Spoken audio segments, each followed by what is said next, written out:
Hello guys, welcome. Collective reading tayo ngayon. Tingnan natin kung kaninong energy to. Be open-minded po, hindi po halos lahat makaresonate, kaya piliin nyo na lamang. And thank you nga po pala sa mga nag-subscribe, lalo na sa mga bumabalik. Marami pong salamat. Give me the message for collective, kaninong energy to. Give me the message for collective, kaninong energy to. So, meron ka ditong 8 of Wands. Meron ditong 8 of Strength. Give me the message. Meron ditong 9 of Wands. Meron akong nakikita ditong Aries, Leo, Sagittarius. Malakas yung Leo. Meron din ditong Gemini, Aquarius, and Libra.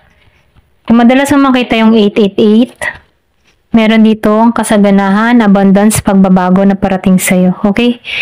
So, nakikitaan ko dito, no? Meron kang kinaharap or pwede rin na-experience mo na to, no? Yung bang tipo na tinayo mo yung sarili mo, okay? Kumbaga, inalis mo yung sarili mo sa sitwasyon na nahihirapan ka na.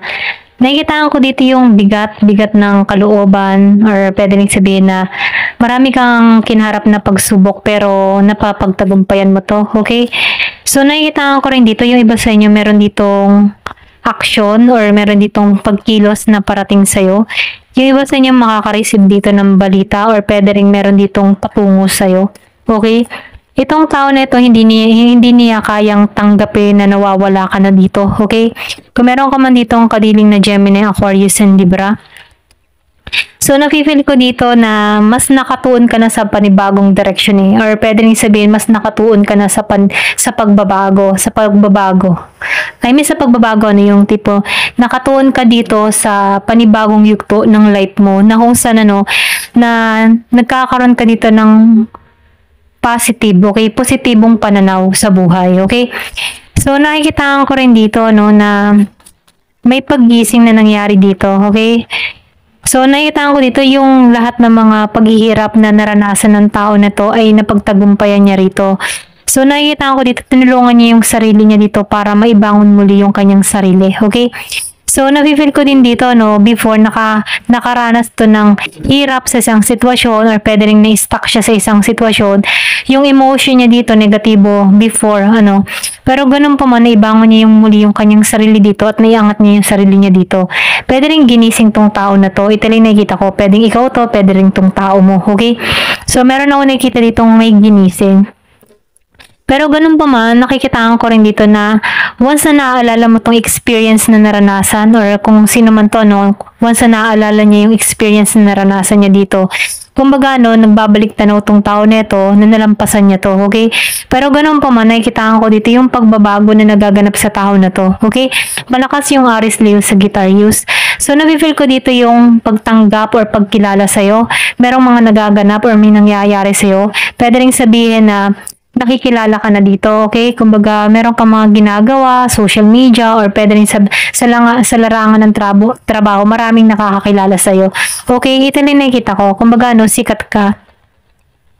Maraming humahanga sa'yo, okay? Meron ditong Year of the Horse. Give me the message. So, nakikita ko rin dito, ikaw yung tipo ng tao na matulungin, okay? Mapagbigay ka, hindi ka madamot sa iyong kapwa. Marunong kang bumalance or pwede rin sabihin once na meron kang mga problemang kinakaharap, kaya mong balansehin. So, nakikita ko rin dito, nag-heal ka na sa sitwasyon. Kumbaga, nalampasan mo eh. May time na nagmumuni-muni ka, nire-reflect mo yung mga lahat nangyari sa sa nakaraan. Okay? Kumbaga, inaala mo yung mga memories mo na kung saan, dun mo na-experience na, ay, nalampasan ko to. Ganun yung energy mo. Okay? Kumbaga, proud ka sa sarili mo kasi nalampasan mo tong mga nangyari at naganap sa'yo dito, okay? So, ngayon, nakikita ko dito yung blessing na nangyayari, nagaganap sa'yo. Nag-moving on ka na dito, okay? Tuluyan ka na or unti-unti ka nang naghilom sa mga masasakit na karanasan mo, okay? And then, nakikita ko rin dito, once na naalala mo tong tao mo or kung sino man to, once na naalala niya yung tao niya dito, wala na siyang pain na nararamdaman, okay? Kumbaga, naka-moving on na siya talaga dito. Ito lang nakikita ko. Once na naalala nito yung tao niya, para bang wala ka nang nararamdaman, ganun, okay? So, nafe-feel ko dito na tinanggal ka dito or tinanggal mo yung sarili mo sa ganitong sitwasyon na may stuck, okay? Nahanap mo yung kalayaan mo. Ito lang yung nakikita ko. So, malakas yung Gemini, Aquarius, and Libra. Natanggalan mo yung mga masasakit na karanasan na to, okay?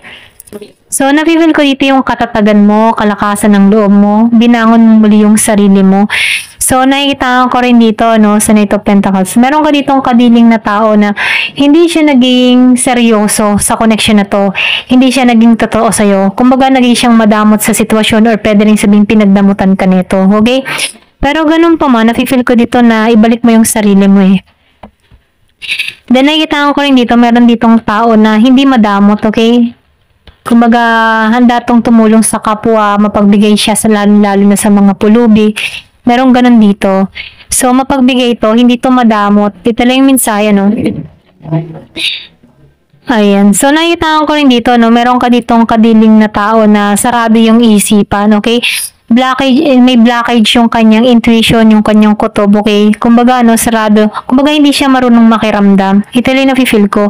Yung bang tipo ng tao na alam mong nasasaktan ka na pero binabaliwala ka. Ganun, kumbaga manhid.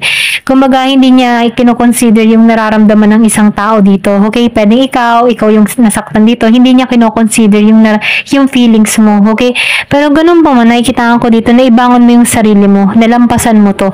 Tinanggalan mo to. Ito lang yung nakikita ko. Malakas yung Pisces, merong Virgo, Capricorn, Taurus. So, manhid to. So, nakita ko rin dito, no? Meron ditong tao na yung bagang hindi niya alam kung paano aalisan tong ganitong sitwasyon, okay? Pwede rin sabihin, meron ka ditong tao ni Scorpio, Cancer, and Pisces. Nahihirapan to sa sitwasyon. Nakatuon to sa mga nawala sa kanya, okay? Sa mga masasakit na experience. Kumbaga, no, binabaliwala niya yung mga nag-iintay pa sa kanya rito, okay? So, meron ka ditong tao na hirap pa rin maka-moving on, okay? Kung ikaw nakaka-moving on na dito, meron ka ditong tao na hirap siyang maka-moving on or pwede rin sabihin, hindi niya tanggap na unti-unti ka nang nawawala sa kanya. Hindi niya tanggap na hindi ka nagbibigay ng offer or care sa kanya, okay? Kumbaga, nawawala na yung pagmamahal mo dito sa tao na to kasi nasaktan ka dito, okay? Kung sino man to, ito lang yung nakikita ko. So, hindi siya balance dito. Hindi niya alam kung paano yung gagawin dito. Hindi niya alam kung paano kikilos dito, okay? Na-stuck siya sa sitwasyon. Nakatuon siya sa mga nawala pa. Hindi niya kayang mag-moving on, okay? So, kung sino man to, ito lang yung nakikita ko. Ayan, meron ditong taong ganun. Scorpio, Cancer, and Pisces. Kumbaga, nakatuon siya sa mga nawala. Marami tong sinayang, okay? Kung ikaw man ay, before ikaw yung nakatuon dito sa tao na to, hindi kanya binigyan ng pansin, hindi kanya, alam mo yung tipo na hindi kanya pinagtuunan. Nakikitaan ko dito na nabaliktad eh. So, ikaw, nakikitaan ko dito na meron dito nag-i-stalk, okay? Meron dito nag-i-stalk sa person niya. Pero pinagdadamutan siya, okay? Kumbaga, nafe-feel ko dito na kung ikaw yung sinaktan dito, hindi ka pinagtuunan ng tao nito, naibangon mo yung sarili mo, kumbaga nagmumuni-muni ka dito, tinitingnan mo at kumbaga, proud ka sa sarili mo at nalampasan mo itong mga pagsubok na kinaharap mo dito and mas binilas ka dito, okay? Kasi meron ditong pagkilalang nagaganap sa'yo. So, ngayon itong tao mo, kita nito yung nagaganap sa'yo kasi ini-stalk ka ng tao na to. Kita nito yung pag-improve ng buhay mo, kita nito yung pagbabagong nagaganap sa'yo, okay? Pwedeng meron kang ginagawa sa TikTok, Facebook, or ano pa mang social media, no? Kita nito yung pagbabago. Pwede rin may dami account ng tao na to. So, ikaw, nakikitaan ko dito, hindi mo na to pinagtutuunan ng pansin, effort, o ano pa man kasi nag-heal ka ni dito. Once na naiisip mo tong tao nito, wala ka nang nararamdaman dito. Ito lang yung nakikita ko, kasi naman to. So, nakikitaan ko rin dito, hindi mo to pinapansin, okay? Dead ma ka dito. So, nakikitaan ko dito, itong tao nito nagsisisi kasi napakawalan ka niya dito. Yung oportunidad, at ikaw yung oportunidad dito, okay? So, nabibigil ko dito, hindi niya alam kung paano yung gagawin, okay? Hindi siya makaalis sa ganitong posisyon, okay? Nakatuon siya sa mga nawala. Nangihinayang to. Kasi yung care na binigay mo dito, sinayang niya eh, okay? So, nakikita ko dito, pinagdadamutan mo to, okay? Hindi mo to pinagtutuunan ng pansin. Kumbaga, nabaliktad yung sitwasyon. Ito lang na feel ko, nabaliktad yung sitwasyon, okay? Hindi siya balanse. Ayan. Ito lang yung nakikita ko. So, tingnan natin dito, no, kung ano pa yung karagdagang information. Kasi meron dito hindi niya pinapansin yung tao niya. Ayan. Dead ma na lang. Ganun. Give me the message. So, mas nakatuon siya sa kanyang sarili dito sa mga na-achieve niya. Ganyan. Tumalsik to. Ex-lover. Okay, meron kang ex-lover. Old spark. So, gusto ng tao nito, no, na magkaroon muli ng init. Okay? Init ng sandali sa inyong dalawa. Kasi nawala ka na eh, okay? Namimiss niya yung attention mo na kung saan hindi ka na nagpupukaw ng attention dito. Namimiss niya yung presensya mo, okay? Give me the message. So, nakikita ng tao nito yung pagsikat mo. Kung meron ka mang ginagawa sa social media, no, nakikita ng tao nito na unti-unti mo nang na-achieve yung mga pangarap mo. Okay? So, single ka ngayon, not in a relationship, mas nakatuon ka ngayon sa paglago, sa priority mo sa buhay, ayan, mas nakatuon ka sa pag-growth mo, okay? Ayan. So, meeting someone new. So, nakita ko dito, yung iba sa inyo, meron ditong parating na bago, okay? May bagong, papasok sa buhay mo. Ito lang yung mensahe, no? So, yung iba naman sa'yo, nakikitaan ko dito, ginusting, okay? Meron ditong biglang nawala sa buhay mo. So, itong tao nito, pwede rin nag-iisip to, no? Na pumasok muli sa buhay mo kasi ginusting ka nito eh. Ito lang yung nakikita ko, yung iba sa inyo yung ginusting. Pero ganun pa man, itong tao nito na nang boosting sa'yo, malaki yung improvement mo na nakikita niyo yun kasi inisto ka nito. Okay, nakamasid to sa'yo. Single parent. Yung iba sa inyo, single parent, or pwede rin sabihin, ginusting ka ng tao nito, nabuntisan ka dito, inalisan ka dito. Ito lang nakikita ko. Ginusting. Meron ditong, alam mo yung tipo na hindi niya ikaw pinanindigan. Ito lang na-feel ko. Kumbaga may pagbubuntis, single parent ka, okay, umalis na ng walang paalam, ayan. Pero ganun pa man, meron ditong parating sa'yo, bago. Yung iba sa inyo, no? Pero once na may dumating sa'yong bago, kilalanin mo ding maigi, no? Ito na yung mensahe. Healing, releasing. So, ito na yung time para mag-heal ka dito, okay? At ito rin yung time para tanggalan mo na to. Ito na yung mensahe, no? Give me the message. Ano pa yung mensahe?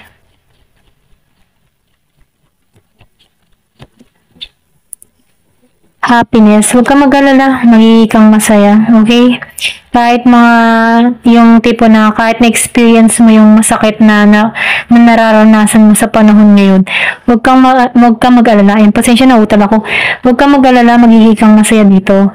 Once na naghihiling ka na ng lubo, sana alisan mo to, dito papasok yung biyaya patungo sa'yo. Kumbaga, no, yung karma, pwedeng ma-receive ng tao nito yung karamang ginawa sa'yo. Okay? So, huwag ka mag-alala kasi nakikitaan ko dito may pag-angat may pagkilala or pwede rin silang makilala ka dito. So, nakikitaan ko dito no second chance. Okay? Pwede rin sabihin, ito na yung mangyayari sa'yo, no second chance. Pwede, second chance mo na tong tao na to, nagkamali siya ng